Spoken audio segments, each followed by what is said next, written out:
Doctors argue there are pregnant women who need pain medication, but the choice to be pregnant on painkillers comes with major risks for the baby.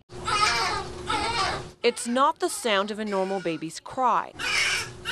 That's a baby in distress, hooked on painkillers, going through withdrawals.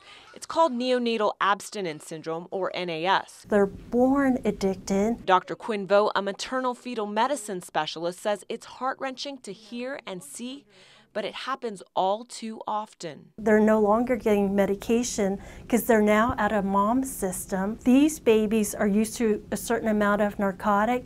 All of a sudden, they're cut off, so they're going to go through withdrawal like an adult would. Dr. Vo treats high-risk pregnancies and says Las Vegas is plagued by prescription drug abuse.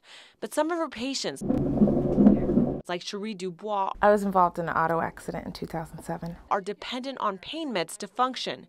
They're described a prenatal plan packed with pain pills. It almost feels like somebody, took a sledgehammer to your back. Most of my patients, they don't want to say, okay, just because I'm on these medications, I shouldn't have a baby. They want to have their families. They want to fulfill their dreams. While some doctors argue there are patients with legitimate pain, other patients pop prescription pills like candy. So who stops the addicts in their tracks? Perinatologist Joseph Adishek weighs in. Do you just say, hey, you're pregnant, cold turkey, you're done, I'm not giving you any more? Fine. But if a patient, whether pregnant or not, is addicted to opiates, they'll just go find more. By going to multiple doctors or turning to the streets for a fix. Whatever it takes for them not to go through withdrawal. To combat the problem, more and more states, including Nevada, track narcotic prescriptions given to patients through a digital database. It monitors patients and their doctors, but it's optional.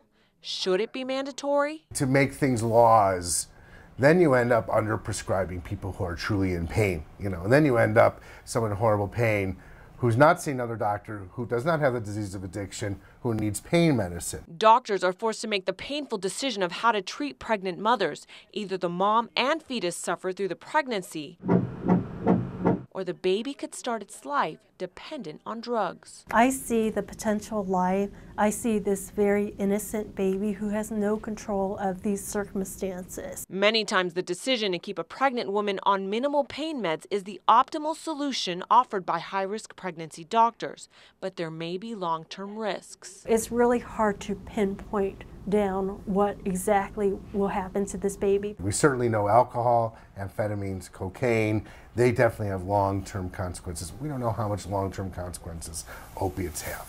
You say hi? The possibility of a miserable newborn is not an easy concept to stomach, but sometimes babies miraculously escape the withdrawal symptoms after birth. Dubois already had one daughter while on pain meds. She's doing just fine. She didn't have any withdrawal. No problems, completely healthy, still healthy to this day. She's hoping her second child will be just as fortunate. Her little girl is due any day. It's a toss-up whether she will enter the world with a drug dependency like her mom. Dr. Vo and Dr. Adishek say, as it stands, addiction has a stigma attached to it. They say the way to solve our nation's drug problem is to treat addiction as a disease and not a moral failing by the patient. That way, expecting mothers will seek medical help instead of trying to hide their drug problem.